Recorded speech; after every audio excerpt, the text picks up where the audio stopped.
प्रधानमंत्री नरेंद्र मोदी ने देश में 44 स्थानों पर रोजगार मेले में वर्चुअल माध्यम से 70,000 से अधिक नियुक्ति पत्र किए वितरित। केंद्र सरकार सहित राज्य सरकारों और केंद्र शासित प्रदेशों के विभिन्न विभागों में हुई है ये भर्तियां।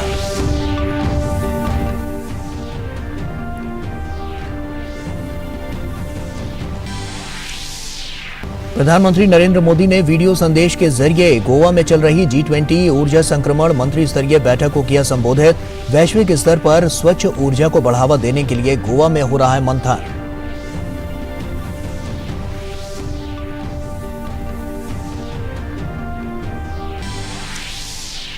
राजस्थान में महिला उत्पीड़न को लेकर भाजपा ने कांग्रेस की गहलोत सरकार पर साधा निशाना। केंद्रीय मंत्री अनुराग ठाकुर ने कहा, महिलाओं के खिलाफ अपराध में राजस्थान है नंबर 1। सवाल उठाने पर अशोक गहलोत ने अपने ही मंत्री को किया बर्खास्त। कहा, पश्चिम बंगाल पंचायत चुनाव में महिलाओं पर हुए अत्याचार पर मूक दर्शक बना रहा विपक्ष।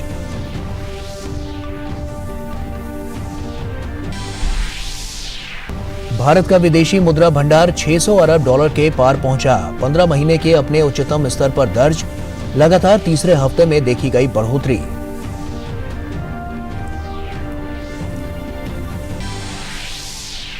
और मौसम विभाग ने अगले 2 दिन तक कोंकण, मध्य महाराष्ट्र और गुजरात में अत्यधिक वर्षा होने की संभावना जताई। रायगढ़ में भूस्खलन के बाद एनडीआरएफ का राहत अभियान जारी। मौसम विभाग का पालघर के लिए रेड, तो वहीं मुंबई, ठाणे, रायगढ़ और रत्नागिरी के लिए ऑरेंज अलर्ट।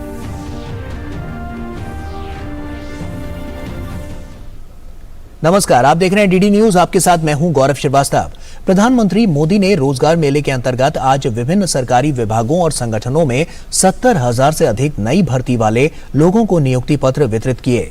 रोजगार सृजन को सर्वोच्च प्राथमिकता देने की प्रतिबद्धता के तहत प्रधानमंत्री मोदी ने वर्चुअल माध्यम से ये नियुक्ति पत्र दिए। देश भर में 44 स्थानों पर रोजगार मेला आयोजित किया गया। इस अवसर पर अपने संबोधन में प्रधानमंत्री मोदी ने कहा कि देश प्रगति के पथ पर तेजी से आगे बढ़ रहा है। प्रधानमंत्री मोदी ने कहा कि भारतीय अर्थव्यवस्था के अगले कुछ वर्षों में दुनिया की टॉप 3 अर्थव्यवस्था बनने की संभावना जताई जा रही है। इससे रोजगार के अवसर और सामान्य नागरिक की आय दोनों बढ़ेंगे। आपने देखा है कि भारत सिर्फ 9 वर्षों में दुनिया की 10वें नंबर की अर्थव्यवस्था से 5वें नंबर की अर्थव्यवस्था बन गया है। आज हर एक्सपर्ट ये कह रहा है, कुछ ही वर्षों में भारत दुनिया की टॉप 3 इकोनॉमी आ जाएगा। टॉप 3 इकोनॉमी में पहुंचना ये भारत के असामान्य सिद्धि बनने वाला है। यानी हर सेक्टर में रोजगार के अवसर भी बढ़ने वाले हैं और सामान्य नागरिक की आय भी बढ़ने वाली है। और वहीं देश के विकास में बैंकिंग सेक्टर की महत्वपूर्ण भूमिका का जिक्र करते हुए प्रधानमंत्री ने कहा कि इसमें तेजी से सुधार हो रहा है। प्रधानमंत्री मोदी ने यूपीए काल में हुए फोन बैंकिंग घोटाले से हुए नुकसान की भी चर्चा की। उस समय एक खास परिवार के करीबी कुछ ताकतवर नेता बैंकों को फोन करके अपने चहेतों को हजारों करोड़ रुपए का लोन दिलवाया करते थे। ये लोन कभी चुकाया नहीं जाता था और कागजी कार्रवाई होती थी। एक लोन को चुकाने के लिए फिर बैंक से फोन करके दूसरा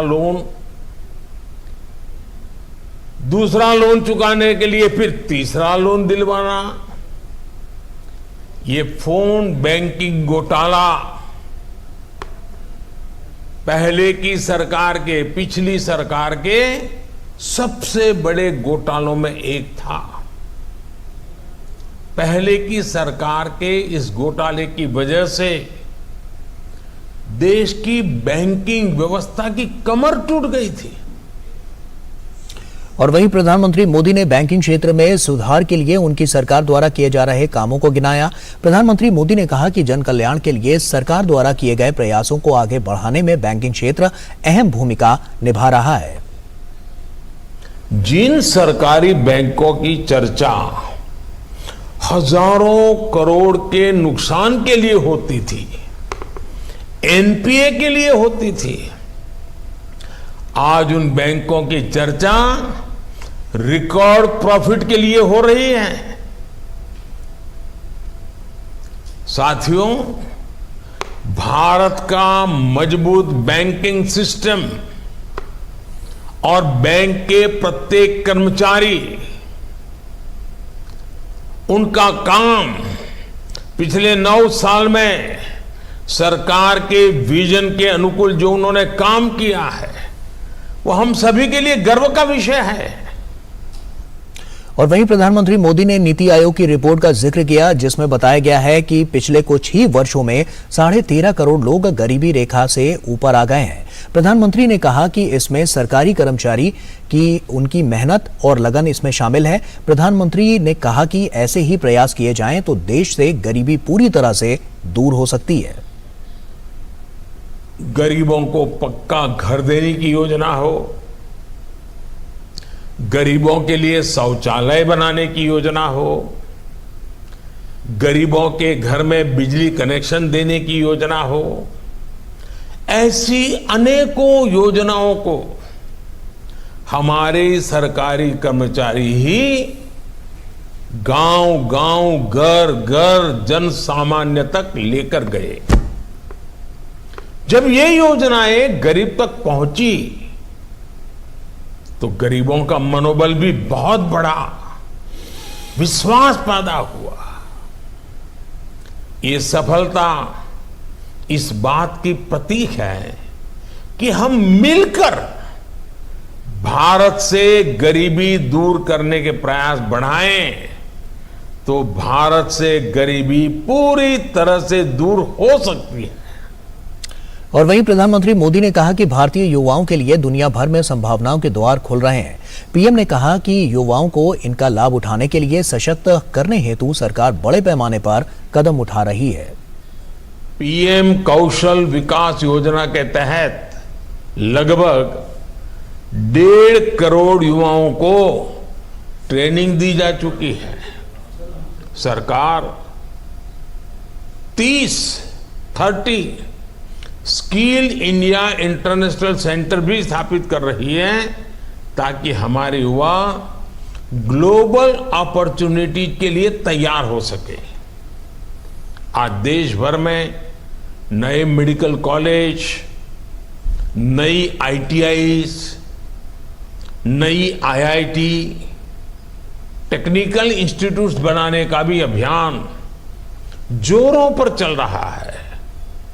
2014 तक हमारे देश में करीब 380 मेडिकल कॉलेज ही थे।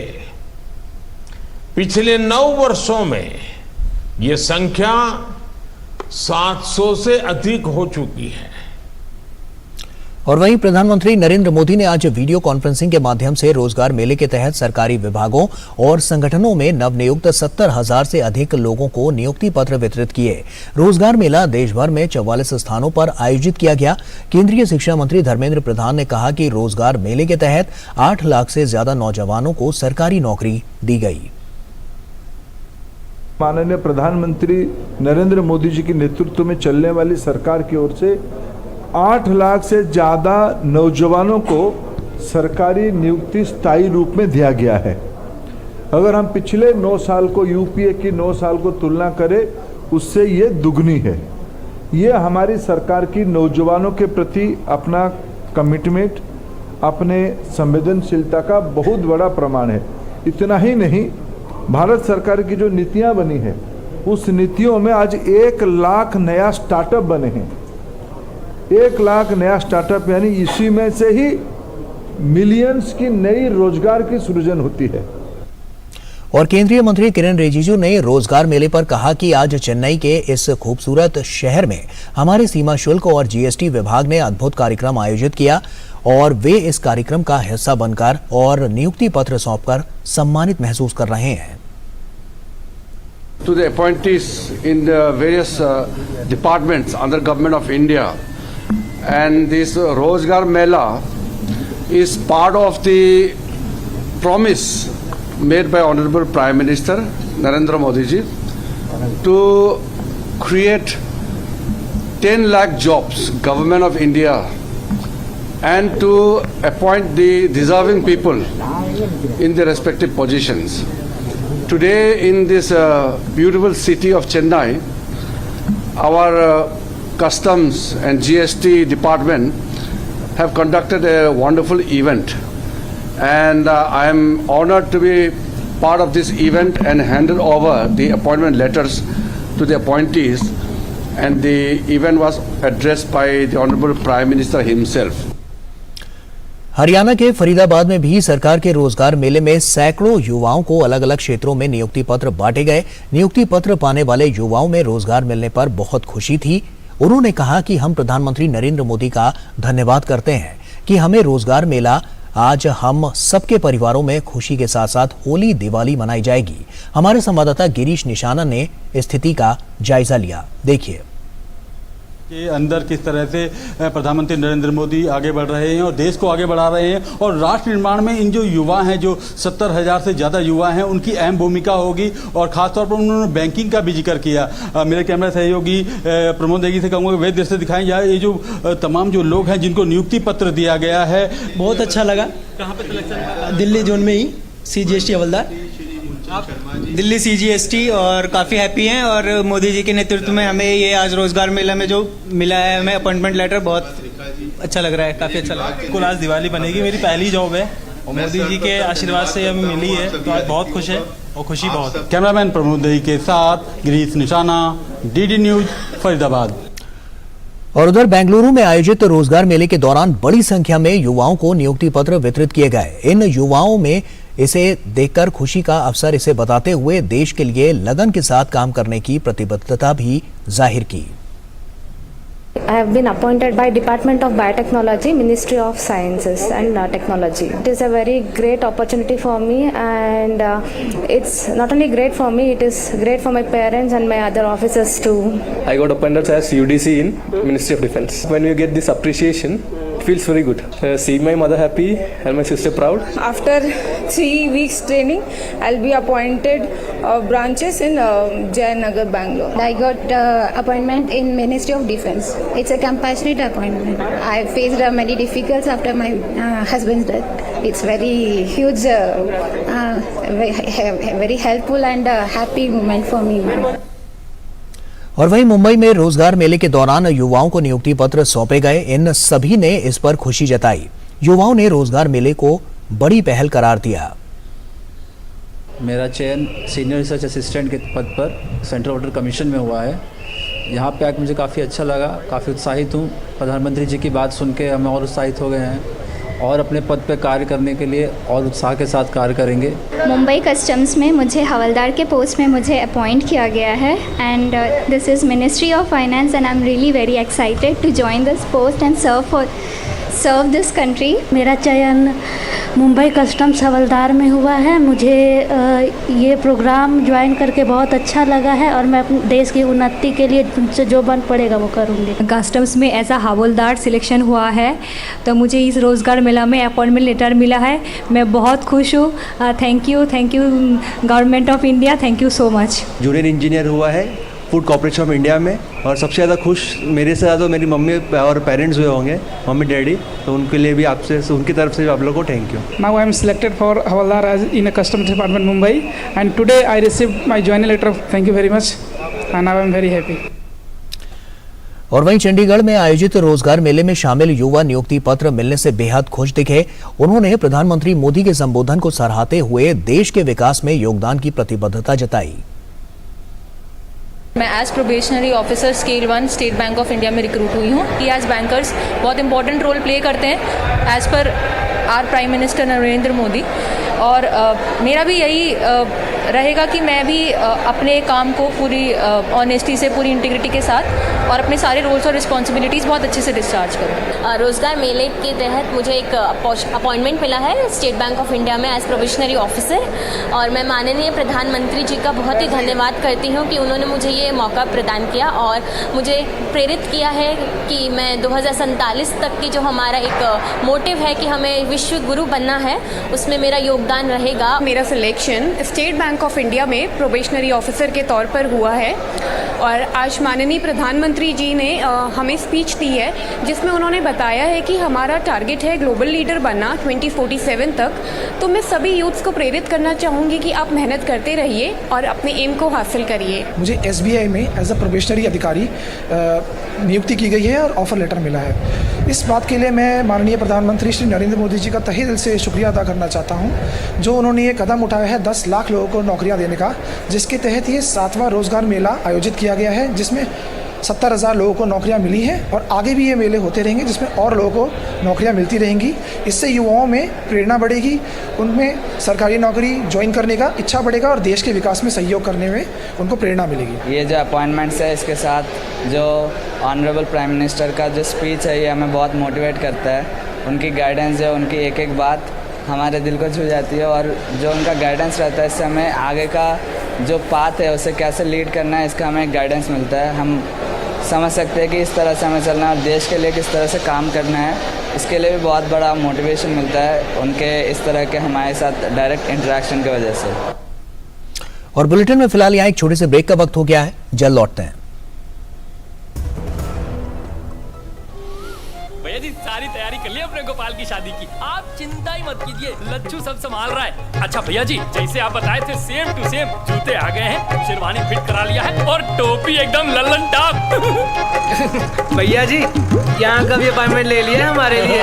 हमने कहा था ना भैया जी, लच्छू सब संभाल रहा है, एकदम हीरो बना के ले जाएंगे अपने भाई को। वहाँ बात की परिवार नियोजन। भैया जी ऐसी बातों में मर्दों का क्या काम। वाह, अपने परिवार की प्लानिंग में तेरा कोई काम नहीं। जब बहू आएगी तुझे पूछेगी बुड़बक कि परिवार नियोजन का कौन सा तरीका अपनाना है तो क्या कहेगा, लच्छू संभाल रहा है। क्या बोल रहे हैं भैया जी। फोन लगा और सिर्फ ब्याह नहीं, ब्याह के बाद की समझदारी की तैयारी करो, समझे। भैया जी शर्माता है, पकड़ो है। सेहत और सोच दोनों से तैयार होकर परिवार बढ़ा रहा है इंडिया, अपना भविष्य पक्का बना रहा है इंडिया। फोन करें और परिवार नियोजन से जुड़ी सब जानकारी पाएं। जोड़ी जिम्मेदार जो प्लान करे परिवार।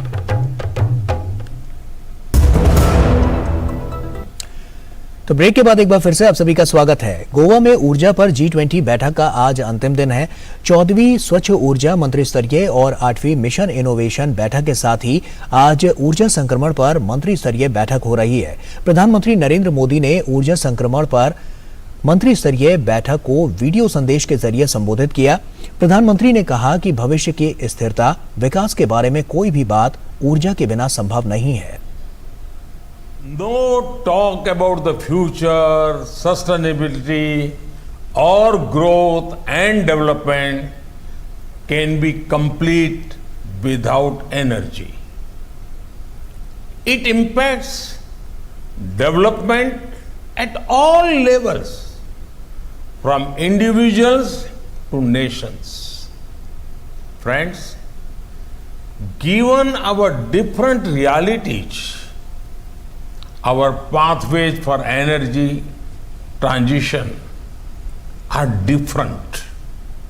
However, I firmly believe that our goals are the same. India is making great efforts in green growth and energy transition. और वहीं अपने संबोधन में प्रधानमंत्री मोदी ने कहा कि भारत हरित विकास और ऊर्जा परिवर्तन के लिए महान प्रयास कर रहा है। भारत दुनिया में सबसे अधिक आबादी वाला देश और सबसे तेजी से बढ़ती बड़ी अर्थव्यवस्था है। फिर भी हम अपनी जलवायु प्रतिबद्धताओं पर दृढ़ता से आगे बढ़ रहे हैं। भारत ने जलवायु कार्रवाई में नेतृत्व दिखाया है। हमने 9 साल पहले ही अपना गैर जीवाश्म स्थापित विद्युत क्षमता लक्ष्य हासिल कर लिया है। हमने अब एक उच्च लक्ष्य निर्धारित किया है। हम 2030 तक 50% गैर जीवाश्म स्थापित क्षमता हासिल करने की योजना बना रहे हैं। भारत सौर और पवन ऊर्जा में भी वैश्विक नेताओं में से एक है। India has shown leadership in climate action.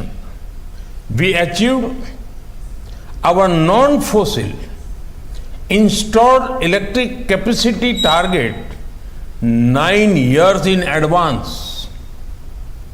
We have now set a higher target. We plan to achieve 50% non-fossil installed capacity by 2030. India is also among the global leaders in solar and wind power.